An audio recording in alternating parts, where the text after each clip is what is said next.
de renforcer les liens entre nos deux pays.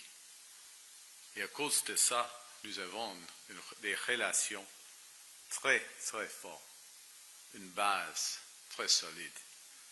But it's a base on which we are going to build, and I just wanted to reinforce that fortunately we had Jean Charest for the 40 years, and unfortunately we're going to have you for another 40 years, Jean, but building these relationships.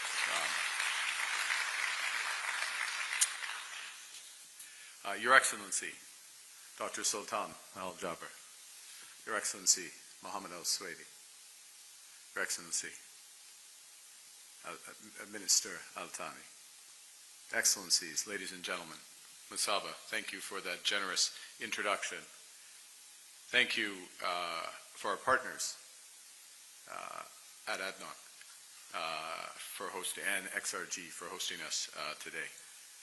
Je suis très heureux d'être ici aux Émirats Arabes Unis, un partenariat de plus en plus important et dynamique pour le Canada.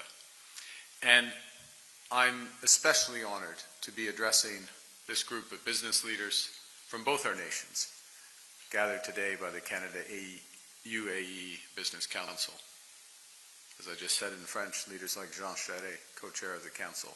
But also, if I may add, Valérie Pisano from Mila, whose presence speaks to the depth and the ambition of our partnership.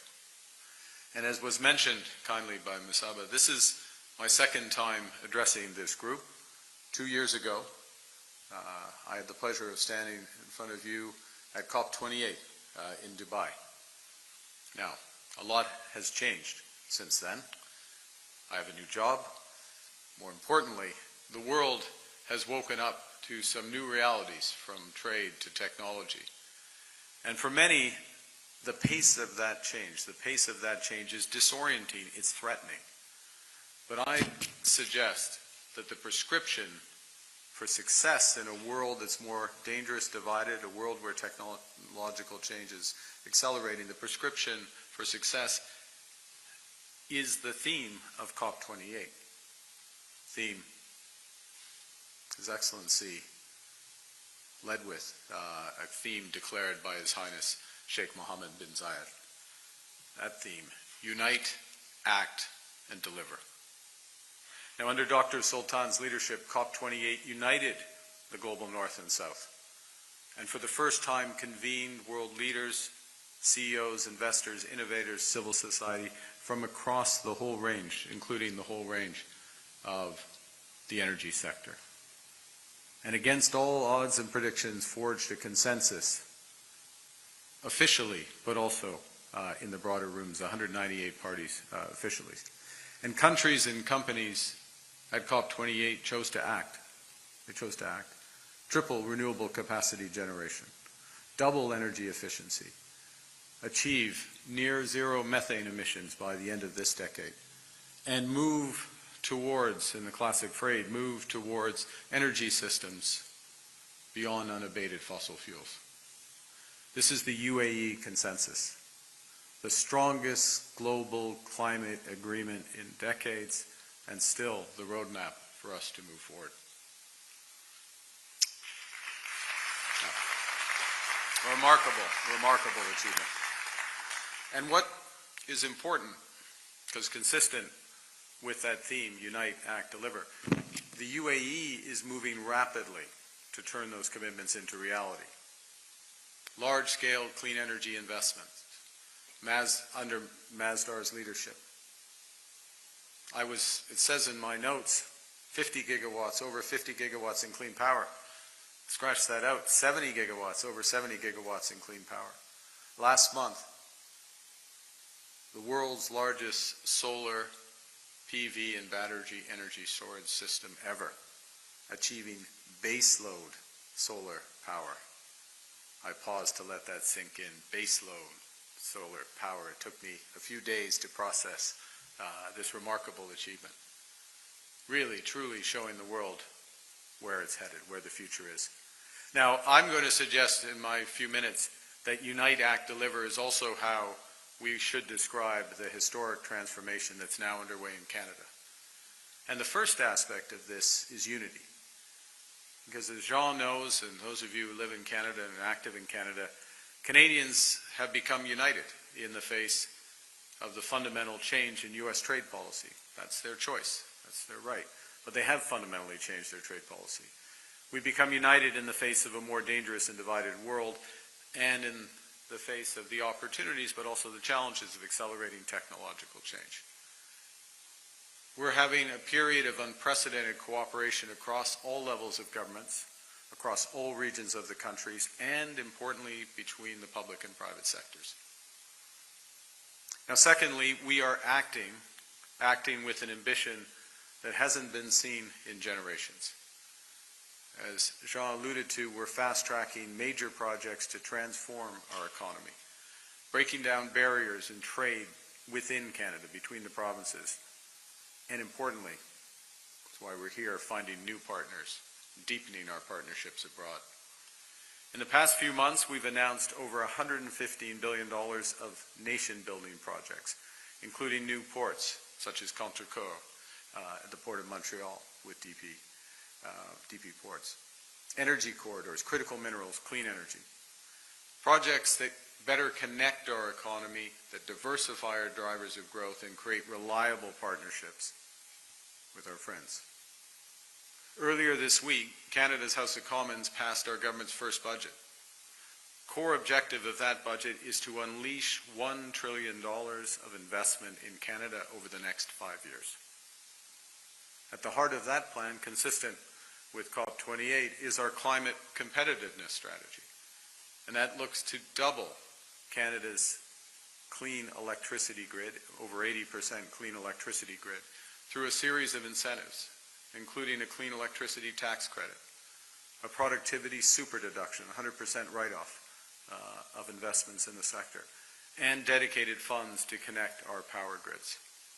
We're also expanding tax credits for carbon capture and storage, clean technology, clean hydrogen, clean tech manufacturing.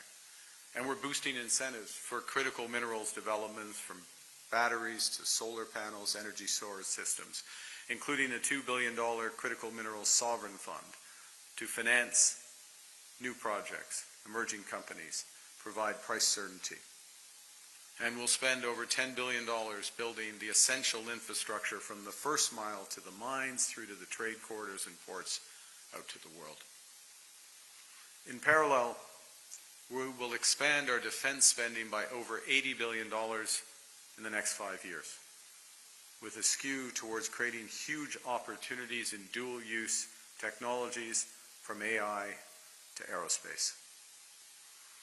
And third, in keeping with the spirit of COP28, we're laser-focused on delivering results. As Jean referenced, we're working to double our non-U.S. exports, generating an additional $300 billion in new orders for Canadian resources, manufacturing, technology, and expertise. En moins de 6 mois, nous avons annoncé près d'une douzaine de nouveaux partenariats économiques et sécuritaires répartis sur 4 continents. Nous avons conclu de nouveaux accords avec l'Union européenne en matière de commerce et de défense, avec l'Allemagne dans les minéraux critiques. We've signed trade deals and partnerships in all 4 corners of the world in the last 6 months. We've just finalized a comprehensive economic partnership agreement with Indonesia, and we've launched negotiations for new free trade agreements with Thailand and the Philippines, which we intend to finalize alongside our free trade agreement with ASEAN next year. We are re-engaging with global giants, India and China. Now, brings us to today. On the surface, to the uninitiated, Canada and the UAE can appear as different as snow and sand. Yet we're deeply, deeply aligned. At our core, we're both trading nations. And at the heart, we're both homes to builders whose ambitions match the potential of their lands. We're both energy superpowers who can lead in all aspects of the energy transition, particularly in partnership. We have the expertise, the values, and the ambition to help lead the AI revolution through infrastructure, applications, and diffusion. And just as COP28 urged the world to do, Canada and the UAE are uniting, acting, and delivering. This includes in foreign policy. We're uniting to scale up humanitarian relief in Gaza. Our humanitarian relief could not be delivered to Gaza without the partnership with the UAE. Just as we work together to help evacuate and resettle Afghan refugees. And we're acting with determination to grow our relationship. Today, more than 150 Canadian companies operate in the UAE. We already trade over $3 billion annually. Our two-way investment, as you've heard, exceeds $100 billion. A few months ago, under the tutelage of His Excellency Mohammed Al-Suwaidi, Canada and the UAE signed an agreement on AI to expand our cooperation on digital infrastructure. And my time in Abu Dhabi has been focused on how we deepen our partnership. Yesterday, Canada and the UAE signed, finally, a Foreign Investment Promotion and Partnership Agreement, or FIPA.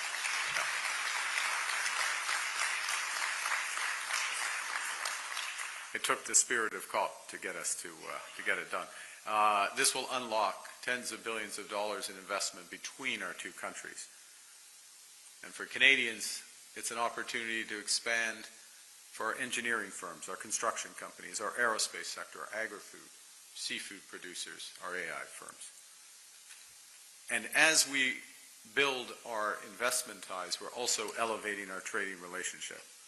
I'm very pleased that yesterday the President, His Royal Highness, and I agreed to launch our Comprehensive Economic Partnership Agreement, or CEPA, the opportunity to take our partnership to a new level, and we will deliver on that in the next year.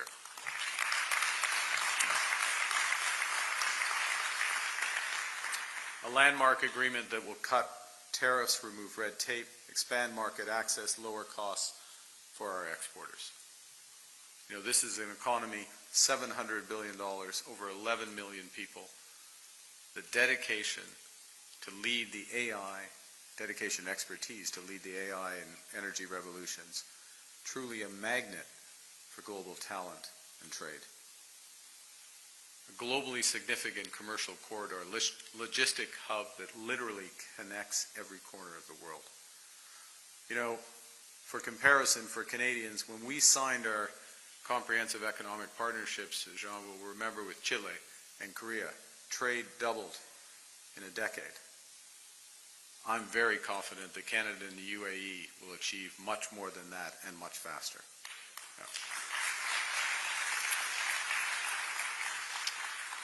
Yeah. And, you know, not least because we have what much of the world wants. We're an energy superpower. We possess one of the world's largest resources of critical minerals and rare earths. We are a global leader in AI, in quantum, and life sciences. And we realize it's time to begin to commercialize these strengths for the benefit of humanity.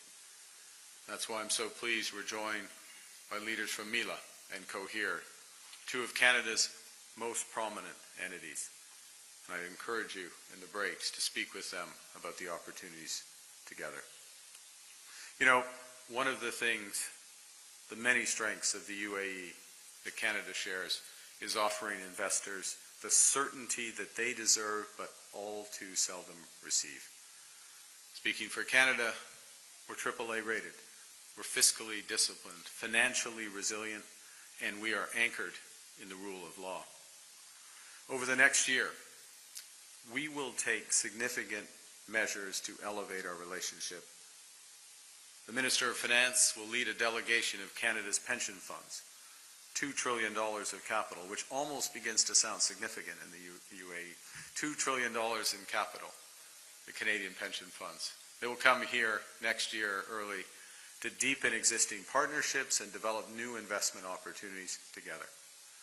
Canada's Minister of International Trade will also lead a business delegation here in January with companies from our energy, AI, infrastructure, and agriculture sectors. We welcome UAE investors to visit Canada. I will personally host them to explore investment in Canada's transformative projects. I'm pleased that we're going to add more direct commercial flights between our nations, increasing tourism, cargo, trade. I suspect they won't be enough, so we'll add more. Mila is launching a new partnership with the UAE's Technology Innovation Institute to advance research on AI architecture and open a lab at Mila's facility in Montreal. And this builds on our nascent cooperation in AI and cyber, including BlackBerry's new partnership with the UAE's Cybersecurity Council. There's more to come. I'm pleased that an agreement valued over $1 billion that's in the process of being finalized will expand critical minerals processing capacity in Canada, creating jobs, boosting long-term supply of minerals essential to energy technologies and advanced manufacturing. More on that soon. Now, I'm going to reiterate my invitation to visit Canada, particularly during the World Cup, but also during any time. This is a new chapter in our relationship, a new chapter in our partnership. Friends, in the spirit of COP28, Canada, the UAE are uniting behind our workers, our businesses, our interests, our values. We're acting with the speed and determination to get big things done. We're delivering on a new transformative partnership for the benefit of all our citizens. Le Canada a ce que le monde veut. Canada has what the world wants. Le Canada a les valeurs dont le monde a besoin. We have the values that the world needs. And now we have the ambition to match that of the UAE, to build a new partnership and a better future together. Thank you very much. Merci beaucoup.